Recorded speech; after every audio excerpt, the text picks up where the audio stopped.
Hello students, now I am going to teach you the topic Law of Conservation of Mass.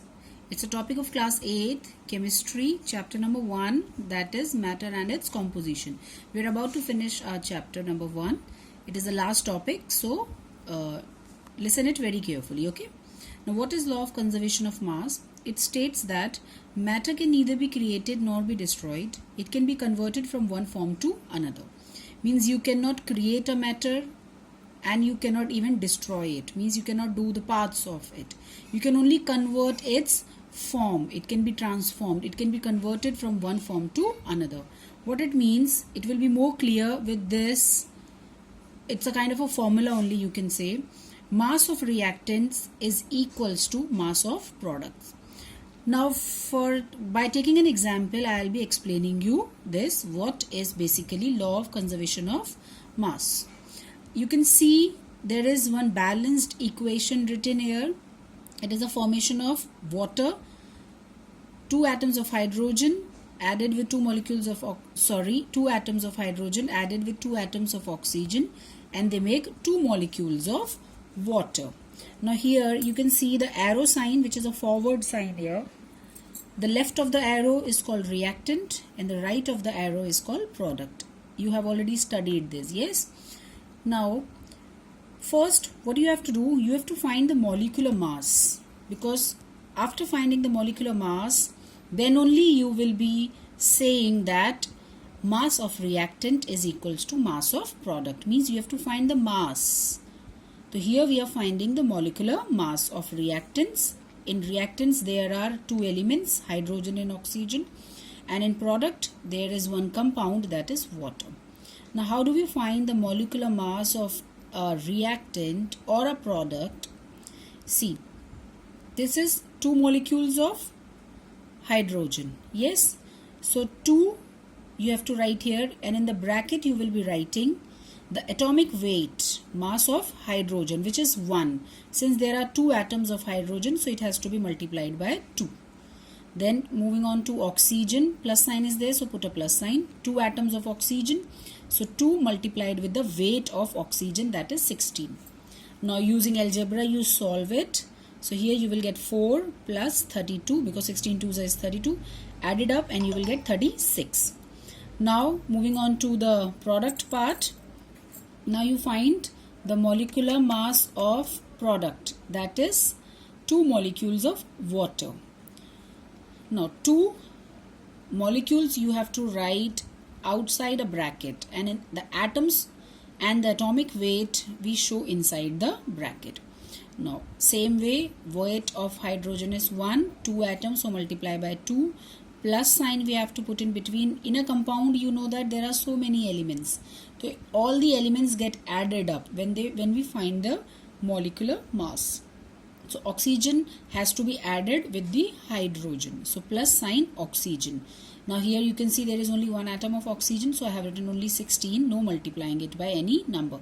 It can be multiplied by 1, because if there is no number downwards here, it means it is 1, okay? But we don't show 16 into 1. We can direct write 16. Now again using algebra you solve it, and here you will get your answer 36. Now you can clearly see that the mass of reactant is equal to the mass of product. So hence we can say that here the law of conservation of mass is illustrated. Okay. Now I will be explaining this with another example. There is one more example in which you can see the equation here. Calcium carbonate, CaCO3. Calcium carbonate, when heated, it gets decomposes, means it gets break into 2 another new compounds, that is calcium oxide and carbon dioxide. So now here the mass is already given. I have not calculated the mass, it is already given. When 100 grams of calcium carbonate is heated, it is giving 56 grams of CaO and 44 grams of carbon dioxide. So I have written here 100 grams CaCO3, 56 grams CaO and 44 grams of CO2. Now in this, suppose you have to show the law of conservation of mass, means you have to show mass of reactant equals to mass of product. Reactant mass is already written, that is 100 grams. The product mass you have to add up, 56 plus 44 is 100. So yes, total mass of reactant is equals to total mass of product. Now one thing very important, like this numericals will also come, in which they will give you the mass and they may ask you to show the law of conservation of mass. Means you have to prove it, or else you have to do the statement true. Yes, this equation follows the law of conservation of mass. So such type of questions you will get. Don't worry, I will be sending you those questions so you can try. Another thing, as you've studied in algebra, you have an equation, and equation has some variables. You have studied the equation of one variable. Okay, suppose you have equation x plus 2 equals to 3. In this, the variable is x. Yes, so you have to find the value of x, that will be 3 minus 2.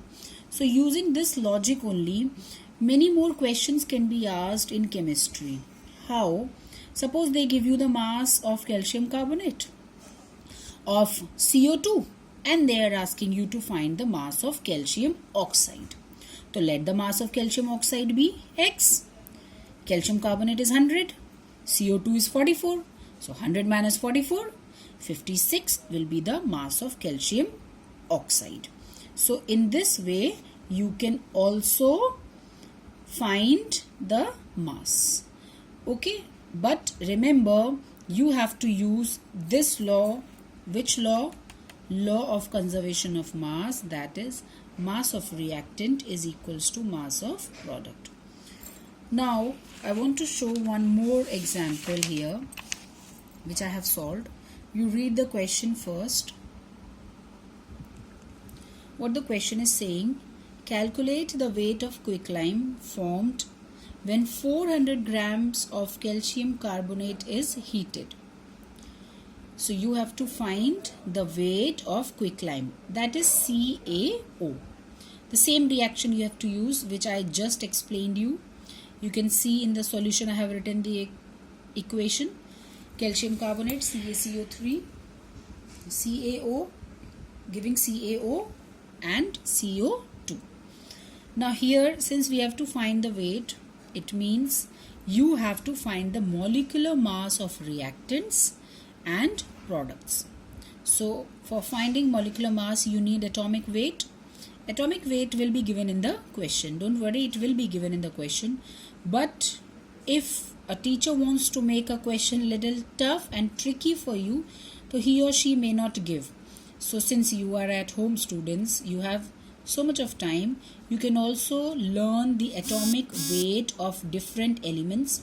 You learn till 30, that is enough. From 1 to 30, from the periodic table, from 1 to 30, you try to learn the atomic number and atomic weight of different elements. Okay, coming on to the question. There is an equation written here. So now you can see I have solved by finding first the molecular mass of reactant here and the molecular mass of product here. Calcium weight is 40. You can see calcium is written 40, plus, as I told you, in compounds there are different elements, they all gets added up. So calcium plus carbon is 12, plus oxygen mass is 16, it has atoms 3, so it has to be multiplied with 3. Now for product CaO, calcium mass is 40 plus oxygen is 16.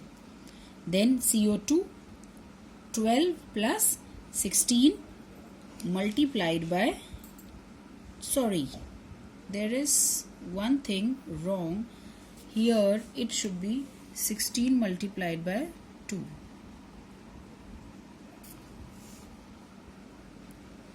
See students, mistakes can be done, but important is you realize or come to know your mistake. That is more important. Yes, we are human beings, mistakes can be done.